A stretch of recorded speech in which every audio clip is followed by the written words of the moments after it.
Hello दोस्तों, आइए एक नए वीडियो में आप लोग का स्वागत है। ठीक है, आज हम क्लास 11 और हम लोग का चैप्टर है आज ट्रिगोनोमेट्रिकल फंक्शन। उसमें एक बहुत ही अच्छा कंसेप्ट है, अच्छा टॉपिक के बारे में हम लेके आए हैं और वो टॉपिक है ट्रिगोनोमेट्रिकल इक्वेशन। ठीक है, उसमें हम लोग देखेंगे आज कि ट्रिगोनोमेट्रिकल इक्वेशन में कैसे उसको सॉल्व करेंगे तो उसमें दो तरह का सॉल्यूशन मिलता है। एक है उसका प्रिंसिपल सॉल्यूशन और दूसरा है उसका जनरल सॉल्यूशन। आइए उसके बारे में डिटेल बताते हैं, ध्यान से समझने का प्रयास करेंगे। ठीक है, देखिए पहले क्या है ट्रिगोनोमेट्रिकल इक्वेशन। अब देखिए इक्वेशन की बात है, इक्वेशन किसको बोला जाता है, इक्वेशन का मतलब क्या होता है। देखिए सिंपली इक्वेशन का मतलब होता है, अगर हम लोग जनरल इक्वेशन की बात करेंगे, ट्रिगोनोमेट्रिक इक्वेशन की बात नहीं कर रहे हैं, तो सिंपली उसमें है कि जैसे हम लोग अगर इस फॉर्म में लिखते हैं x plus 2x+3 that equal to 0, यानी जो भी अलजेब्रिक एक्सप्रेशन इस साइड में है दैट इक्वल टू 0 या समथिंग कुछ है, तो इस प्रकार जो हम लिखेंगे तो उसको हम लोग बोलते हैं इक्वेशन। ठीक है, तो यहाँ पर भी हम लोग आज देखेंगे ट्रिगोनोमेट्रिकल इक्वेशन। अब देखिए नाम ही है इसका ट्रिगोनोमेट्रिकल इक्वेशन, तो इसमें ट्रिगोनोमेट्रिकल फंक्शंस इन्वॉल्व रहेगा। क्या इन्वॉल्व रहेगा? Trigonometrical functions. देखिए equation having trigonometrical functions of a variable are called trigonometrical function. यानी ऐसा इक्वेशन जिसमें trigonometrical function as a variable involve होगा तो उसको हम लोग बोलेंगे ट्रिगोनोमेट्रिकल फंक्शन। देखिए दो एग्जाम्पल हम लिए हैं कि sin x इक्वल टू √3/2, ये भी एक ट्रिगोनोमेट्रिकल इक्वेशन है। tan x इक्वल टू -1/√3, ये भी एक ट्रिगोनोमेट्रिकल इक्वेशन है। ठीक है, अब देखिए उसके बाद आता है कि ट्रिगोनोमेट्रिकल इक्वेशन का जब सॉल्यूशन करते हैं, सॉल्यूशन निकालते हैं उसका, तो उसका दो तरह का सॉल्यूशन मिलता है। एक है प्रिंसिपल सॉल्यूशन और एक है जनरल सॉल्यूशन। अब देखिए कंडीशन क्या है। देखिए प्रिंसिपल सॉल्यूशन जब भी हम लोग निकालेंगे तो याद रखेंगे उसमें जो x का वैल्यू होगा, चूंकि x है जो वेरिएबल, जैसे यहाँ पे x है, इसका value always lies between 0 to 2π।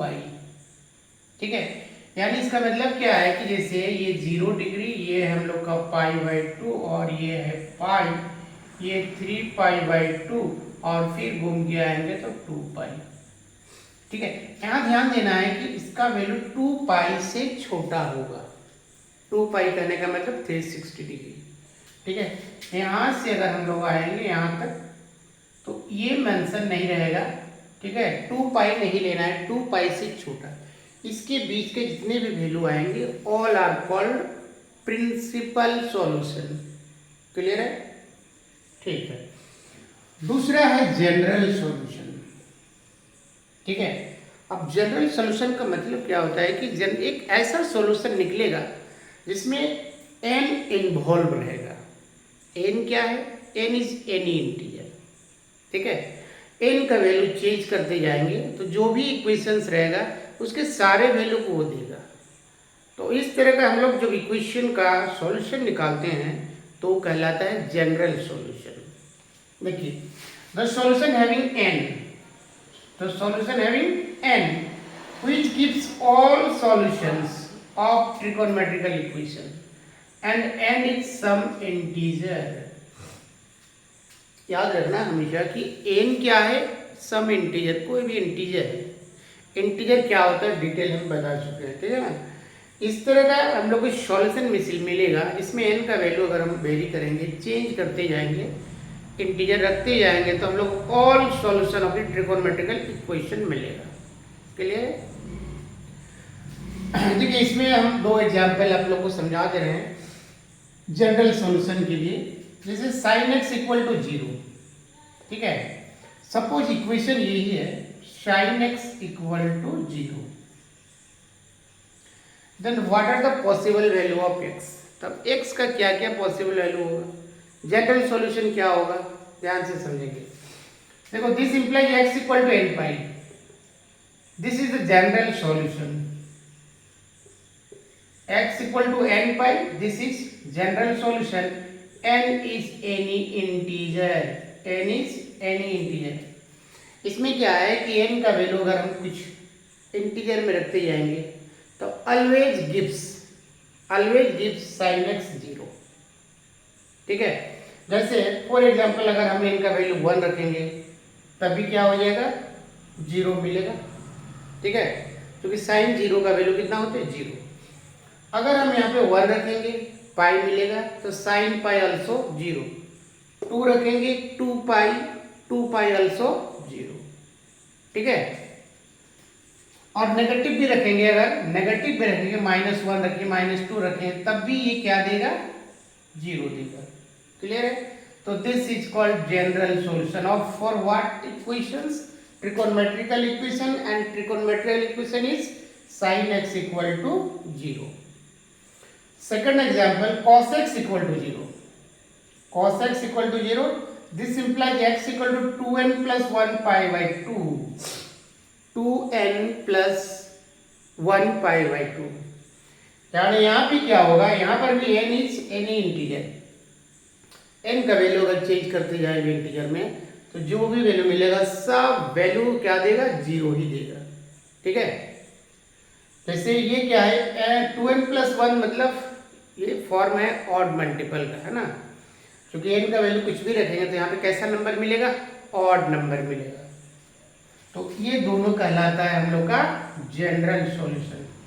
अब देखिए क्वेश्चन हम लिए हैं, उसमें क्वेश्चन आप लोग को बता रहे हैं कि प्रिंसिपल सॉल्यूशन कैसे निकालते हैं, क्या होता है, किस तरह से निकालेंगे, समझा रहे हैं। ठीक है, देखिए क्वेश्चन है principal solution of sine x equal to √3/2। ये बहुत ध्यान से आप लोग समझने का प्रयास करेंगे। ठीक है ना, sine x equal to √3/2, what are the principal solutions. Principal solutions कहने का मतलब कि हम लोग का जो वैल्यू होगा इसके बीच में रहेगा, जीरो के बराबर हो सकता है या जीरो से बड़ा, बट 2 पाई से छोटा। अब इसके बीच का देखना है कि कौन कौन सा वैल्यूज जो है √3/2 देता है साइन में, है ना। देखिए पहला इसके सॉल्यूशन में sine x equal to √3/2 that is sine 60। हम लोग को पता है कि साइन 60 दैट इज √3/2, 60 डिग्री का वैल्यू √3/2 होता है। बट इसको रेडियन के फॉर्म में लिखेंगे यानी पाई के फॉर्म में लिखेंगे तो साइन पाई/3 दैट इज 60। ठीक है, अब दिस इंप्लाइज क्या होगा, sine x equal to sine pi. ठीक है, sine x equal to sine pi. अब इसका मतलब क्या होगा, देखिए ये sine x equal to sine pi, this implies x equal to pi, x equal to pi which is lies between 0 to 2 pi. ये पाई/3 है दैट इज 60। 60 कहाँ पे है, 0 और 2 पाई के बीच का एंगल है। So this is one of the principal solution. ठीक है, अब क्या दूसरा भी प्रिंसिपल सॉल्यूशन मिलेगा, देखिए देखते हैं। अब नाउ देखिए sine x equal to sine pi, this implies sine pi minus pi. अब ध्यान से आप समझेंगे, देखिए ये फर्स्ट क्वाड्रेंट में ऑल पॉजिटिव, जितने भी ट्रिकोनोमेट्रिकल रेशियोज हैं, 6 ट्रिकोनोमेट्रिकल रेशियोज होता है, इसमें फर्स्ट क्वाड्रेंट में सभी पॉजिटिव होते हैं। बट इस सेकंड क्वाड्रेंट में इसमें sine and cosec positive, only sine and cosec positive होगा। और थर्ड क्वाड्रेंट में tan and cot positive, fourth quadrant में कॉस एंड सेक पॉजिटिव। अब देखिए अब हम लोग क्या कर सकते हैं, यहाँ पे साइन पाई माइनस पाई/3, देखिए ये 0 है, ये हम लोग का पाई/2 और ये पाई और ये 3 पाई/2, अगेन यहाँ पे आएंगे तो 2 पाई।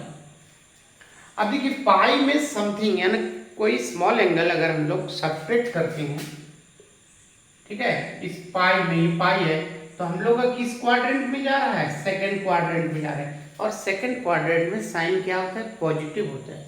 तो हम लिख सकते हैं sine pi minus pi that is sine 2 pi. इसको सॉल्व कर देंगे ठीक है, पाई में कुछ एंगल घटा रहे हैं, मतलब 60 डिग्री घटा रहे हैं, तो ऑब्वियसली क्या होगा, इसको सॉल्व करेंगे तो क्या होगा, 2π/3 आएगा।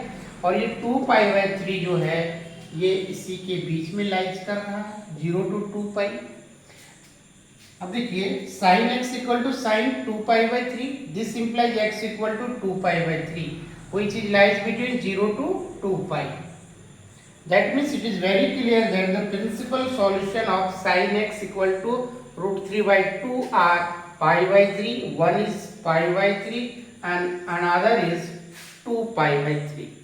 These are two solutions which are principal solutions. Clear है? चलिए आज के लिए इतना ही। अगर वीडियो पसंद आ रहा है, अच्छा लग रहा है तो इसको लाइक शेयर और कमेंट जरूर करेंगे, ठीक है। और मेरे फेसबुक पेज को आप लोग जरूर से फॉलो कर लेंगे। Thank you for watching my video. Have a nice day.